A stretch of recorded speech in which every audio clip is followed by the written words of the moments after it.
All right, Mets fans. The team continues to make moves. They continue to bring up young pitchers. On Thursday, news coming out that the next Mets young pitching star, or possible pitching star, I should say, don't want to put that on him too early. Brandon Sproat will make his major league debut on Sunday against the Reds. Last week, I spoke with my guest about Jonah Tong making his debut. And now we're back again so quickly talking about Brandon Sproat. So joining me to break it all down is minor league baseball reporter and he's the host of New York Mets Dove Report on YouTube. Check him out there.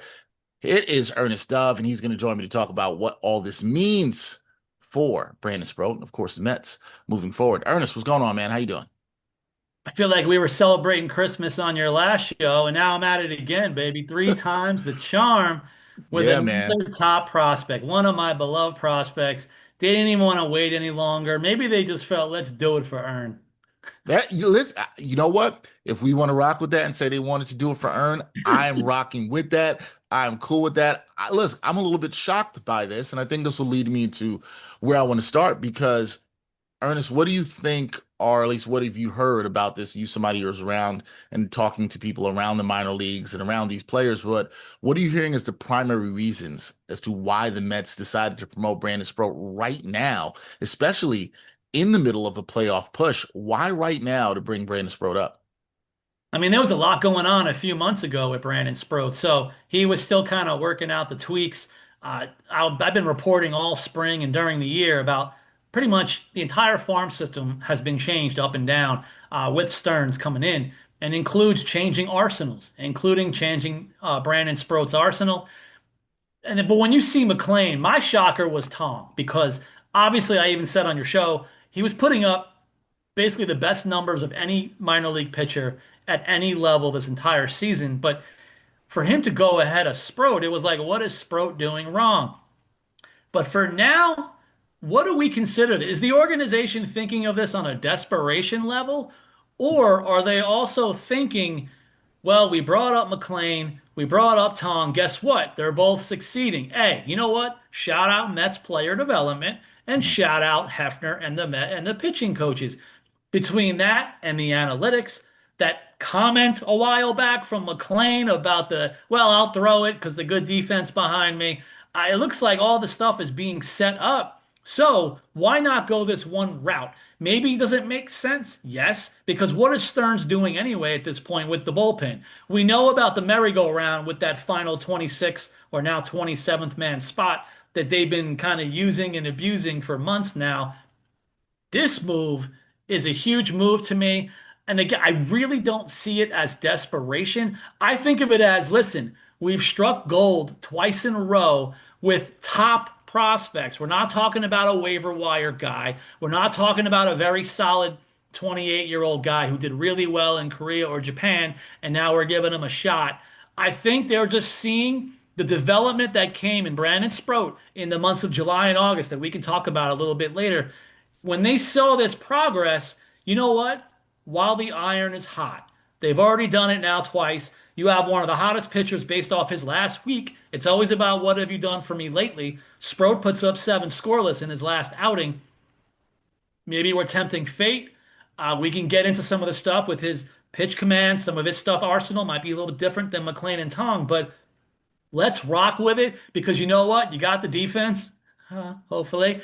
And then you got the offense smoking right now. So hopefully, if he can use that to his advantage and not try to overpitch with the defense, trusting the Lindors out there and see what happens. Hey, I like the move. I like it. I think it's not just sitting back in your laurels. It's not playing it safe. They could do that. I don't think it's desperate. I think it's what the rotation needs. I mean, we could get into Sean Manaea's struggles and Kodai Senga's struggles, and obviously that's a factor in this happening now. But David Stearns could have sat back and just said, I don't want to do anything. And look, there's risk in every move, right? As you know, this has been covering sports for a long time too. There's risk in every move. But look, I like the move. But when we're talking about Sprout, right? Because a lot of what you read or you see with him, it's his fastball velocity. Yeah. He's got a developing changeup as well. How do you expect his arsenal, because you use that word, to play against big league hitters right away, immediately. Because right, we talked about it last time with Tong, and you're going to catch some guys off guard because they haven't seen you before. But how do you expect Sproat stuff to play against big league hitters in his first start? I would like to think that it could play, which by the way, when you hit 99, like he did in his last start or two, like that helps. When you Yeah, can go 98, yeah. 99 as a starting pitcher. But this has been a work in progress. Now, when they were talking about what's going on with McLean, why isn't he up already? He's dominating. We talked about it, bringing up some of the stuff, like maybe throwing against lefties, batting average against, like some of the stuff he was working on along with command. A guy like Sproat, when you have the fastball, he had the four-seamer, and he brought in and they instituted like a newer pitch with the two-seamer, trying to give him a sinker. That was something that was newer-ish for him for this season. And it looks like the results were kind of up and down for April, May, June. For about 3 months, the surprise about Sproat, who struck out everybody in the beginning, this season comes out with a low K rate. The walk rate was a little bit up, even for him. He's known for a little bit of command issues, but the walk rate was at a certain level. K rate was way down.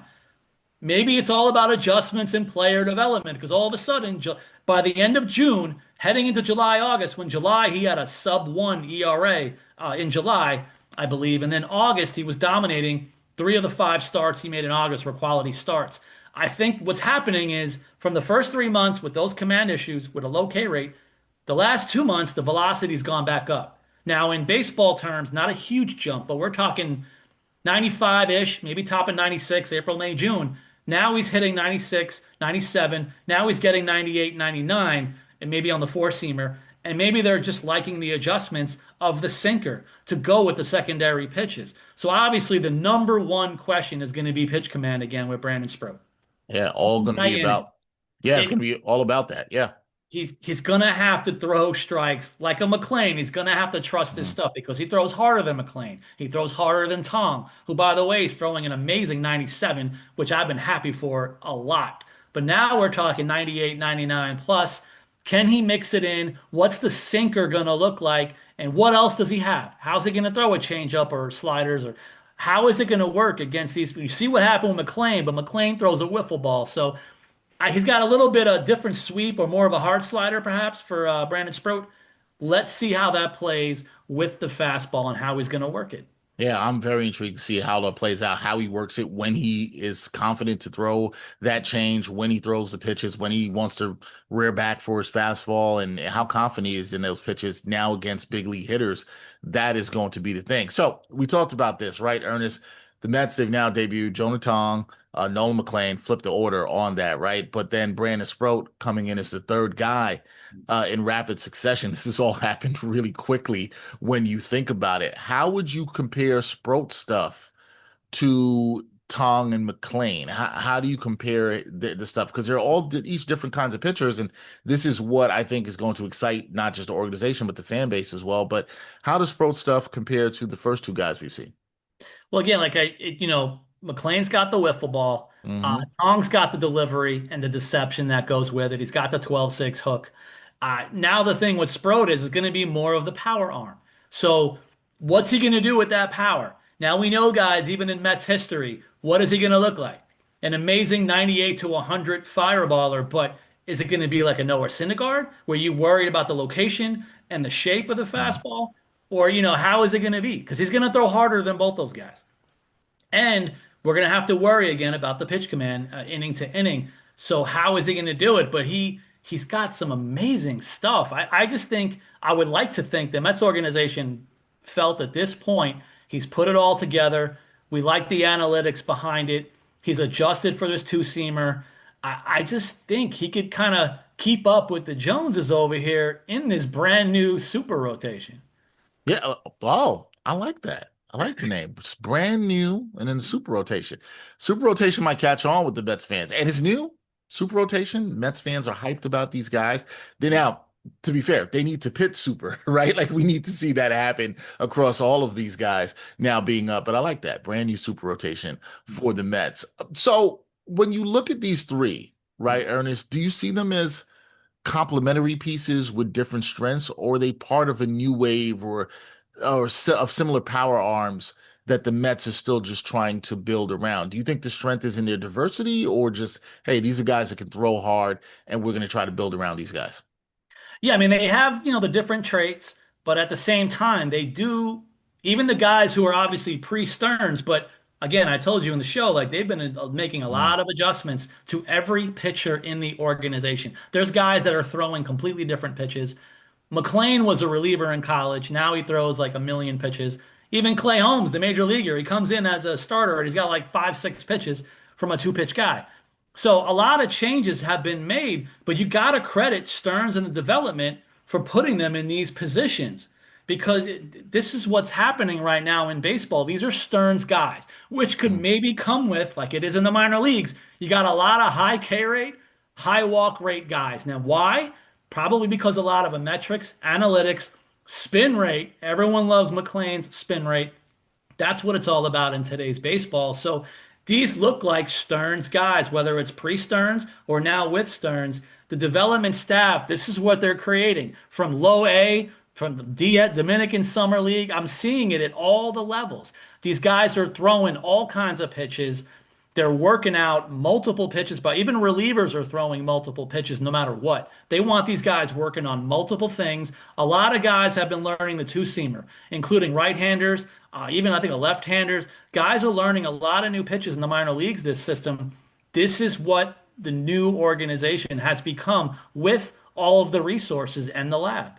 Yeah, well, I think it was good, right? You got the resources, you got the pitching lab that's been much heralded with the Mets, right? But if you don't have that sort of diversity among the pitchers, it really doesn't matter. And the fact that the Mets are doubling down on this, I think it says a lot. But speaking of saying a lot, what does it say about the Mets philosophy that they're leaning on their three top pitching prospects in the heat of a playoff race or playoff push, whatever you want to call it? Rather than waiting until 2026, because there's a world, Ernest, where they could have just said, all right, you know what? We're going to wait till next year to bring up these young arms. We'll hype them up in spring training, get the fan base excited then. But they didn't do that. So what does it say about their philosophy that they've made these moves? I mean, I would like to think some of the things that are said publicly, and you're always like, whatever. But Mm. Stearns has been quoted and saying recently in past weeks, like, my job is to put the best 26 or 27, 28 guys on the roster. This is what it is. You know what? He's fulfilling what he said, everybody.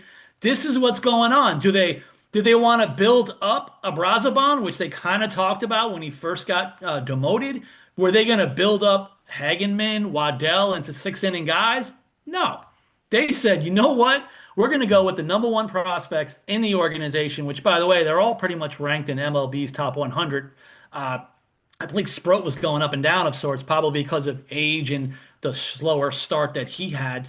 Guys move up and down the list, but this is where we're at. Again, like I'll say it again, I don't see this as a we have nothing else. Like I think this is literally, and fans could even agree and be mad at the major leaguers or the current major leaguers.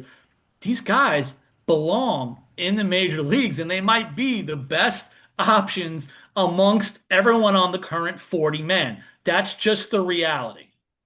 And look, this is what I think fans would want from their ownership, their front office to put the best guys out there, the best 26, 27-man roster out there. That's what you should want to do, especially going for it in the playoff push. This is what fans ask for, and you're getting it. So I know some people will say, oh, what if they're not ready? But if the front office of the powers that be have said, as you just mentioned here, Ernest, these are the best guys and they belong here, why not have them there? So let me do this. I want to do a little comparison here because when you compare this trio, Sproat, Tong, and McLean, to previous heralded Mets prospect groups, Uh-oh. right? Wait, let's go back. I know you said, uh-oh. I'm like, let's go back, right? So you got Generation K back in the 90s, or more recently, 2015-ish, the Harvey DeGrom, Syndergaard, and Wheeler era that we saw. Where do these guys fit in terms of hype and potential impact? How do you see them comparing to those other groups? I mean, there's a mixture of the two, if I'm going to be honest. The mixture of the guys in the 90s was just pure prospect status. Mm. But all of a sudden, it only took a few weeks to find out that two of the guys were showing out already in the major leagues. So do we immediately jump to the DeGrom era? And then now I can kind of say it. I'm not comparing the guys, but even when I say it on social media on X, it was like, McLean with the crowd at Citi Field, it looked like Harvey night to me. I can hear it on SNY on the TV screen. So you got like Harvey Knight and McLean. Again, not comparisons, but maybe Tong's got the. You would think he's got even more electric stuff than the DeGrom McLean. So maybe he's like the Zach Wheeler of sorts. And then once again, maybe the Brandon Sproat is the Syndergaard guy who can throw the 99 to 100 as far as his history. He's more 97, 90, 90, topping 99 at this point. So I do think you can think about both. The reason why everyone's going to freak out about the 90s arms is because of health. We can't control that. Right, right. What we have is a converted reliever who's doing amazing. That sounds familiar. But then you got a guy completely dominating, known to have absolutely filthy stuff, and then the fireballer. There's a mixture. But then the thing is, will these guys be the DeGrom era? Are they going to be able to push it all the way through to October? Have already been asking for about 2 weeks before it happened. Does Sproat show up in the playoffs? Can he be on the playoff roster? He hasn't started yet.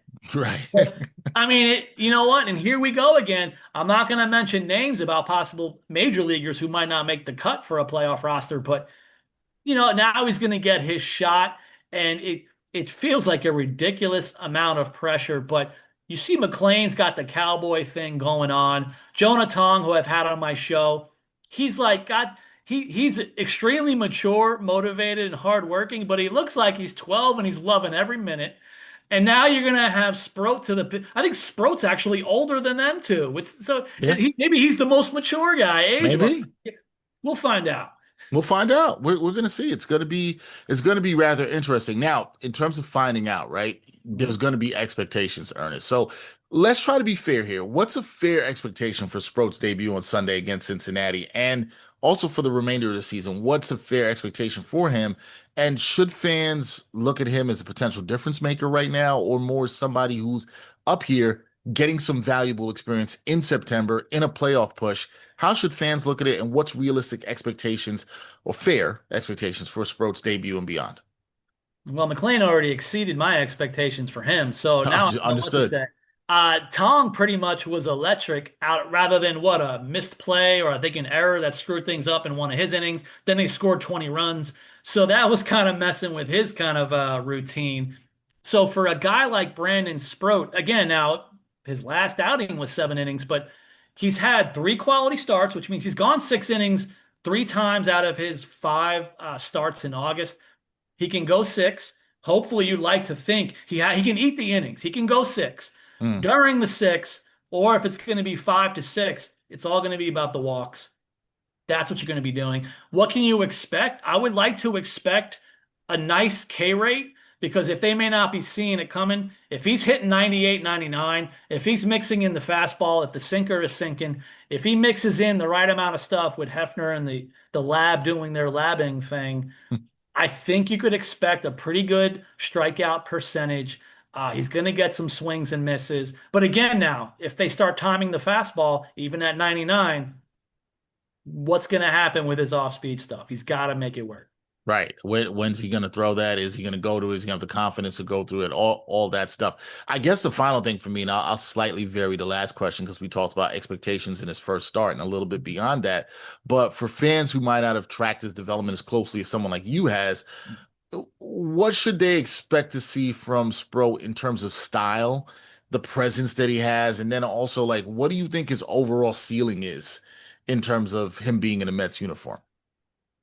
I mean, he's definitely a mature guy. He went up like 3 levels when he first got to pro ball. He looked like he was already ready to start in the majors, and then they started readjusting. So it's going to be exciting to see what he brings to the table, and even long term, it's not one of those things like who's the SP 1, 2, 3. I mean, you could possibly make it McLean one, Tong two, and Sproat three.